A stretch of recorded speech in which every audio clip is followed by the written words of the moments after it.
বন্ধুরা, স্বাদের ছাদ বাগান ইউটিউব চ্যানেলের 3 মিনিটের শর্টকাট টিপসে আপনাদের সবাইকে স্বাগত জানাই। হ্যাঁ বন্ধুরা, আপনারা বহু মানুষ নানা ভিডিওর কমেন্ট বক্সে লিখে জানাচ্ছেন নানান সমস্যার কথা।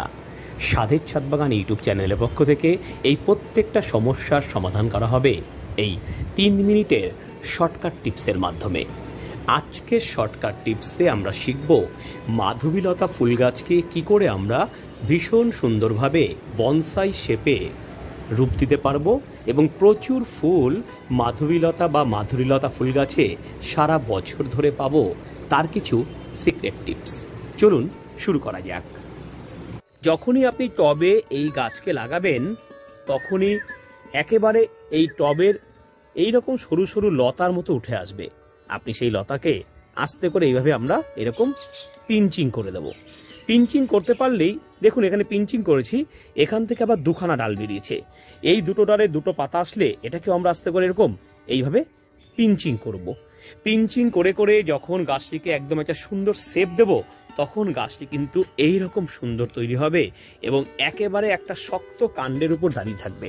দেখুন একটা শক্ত কাণ্ডের মধ্যে এই গাছ দাঁড়িয়ে আছে আর এই গাছ একটা সুন্দর শেপ নিয়েছে।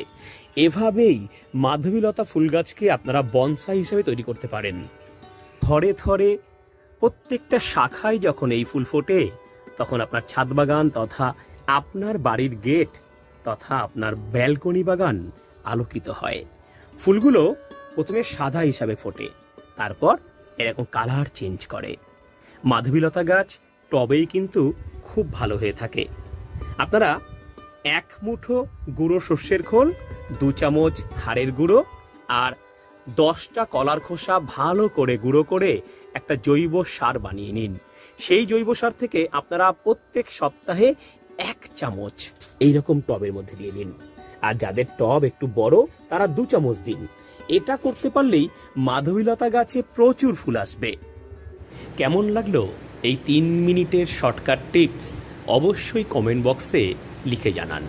আমার মাধবীলতা গাছের ফুলগুলোর জন্য একটা লাইক অবশ্যই দেবেন। আপনার ছাদ বাগানের যে কোনো গাছের সমস্যা হলে কমেন্ট বক্সে লিখে জানান।